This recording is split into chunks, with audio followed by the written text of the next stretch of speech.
Hello everyone, দেখো চলে এসেছি তোমাদের কাছে আরেকটি ব্লগ নিয়ে। এই দেখো হাতে আমরা অস্ত্র তুলেই নিয়েছি, পুজো তো সামনে চলেই এলো, তাহলে এবার তো একটু প্রস্তুতি নিতেই হয়।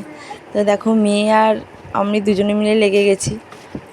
আমার মেয়ে আমাকে প্রচণ্ড হেল্প করে, ওই বললো যে চলো মা আজকে তাহলে স্কুলে যখন যাব না তাহলে আজকে ঘরটাই ঝেড়ে নিই।